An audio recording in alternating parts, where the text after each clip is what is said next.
Hi guys, and welcome back to the channel and a follow-up video to my last video on the 2017 Range Rover Sport, which is now sold. So part of what I said I was going to do was drive that car, see how I felt about it, and then work out whether or not I was going to keep that and use that as my daily driver rather than the new shape Range Rover Sport, which you can see behind me. Now, I did use the car for the week following that video, and I put about 1,200 miles on it in that week. So I did some really big distances in it. And do you know what? There was nothing wrong with the car. It drove really well. I managed to get new tyres on it, as I said in the video. It had a really good clean, generally a nice car. But I guess a couple of major things for me which made me really keen just to get rid of it.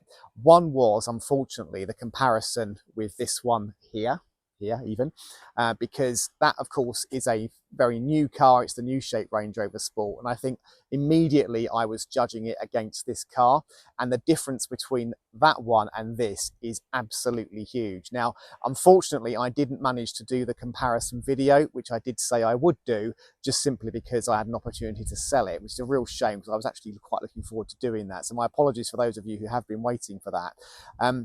But I think having an old generation car and a new generation car, the difference was just too big. So all the time I was just judging it against this one here, which is of course a much better and of course a much more expensive car as well.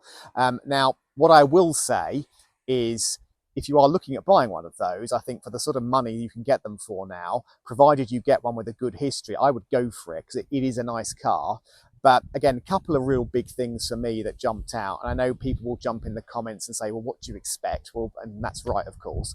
But the quality difference between that generation and this generation is incredible. This is so much better.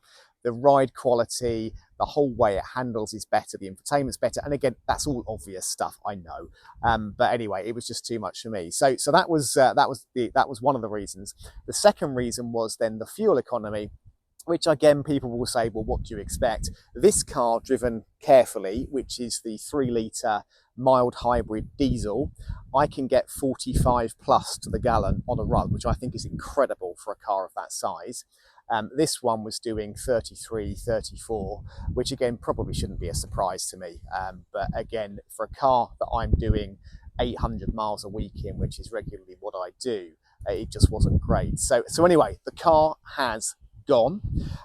As you know, I paid £13,200 for that car, and I actually managed to sell it for £15,450. So I have actually made, even with some fees, a fairly sizable profit. The profit in the end was about £1,300, but that was simply because of auction fees and delivery and so on. So I had an opportunity to sell it. I actually put the car on Auto Trader.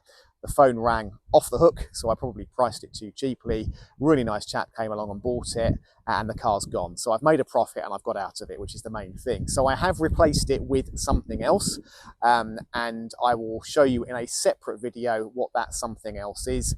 And again, sorry I wasn't able to do the comparison with this one because I really wanted to do that, but it just all moved really quickly. When I sold the car, I thought, great, I'll sell it. Weekend, I'll do the comparison video. And just, it was raining, it was too difficult. I ran out of time, and the car was collected. So that's unfortunately the end of that. So no real series on that, but just thought you might like an update.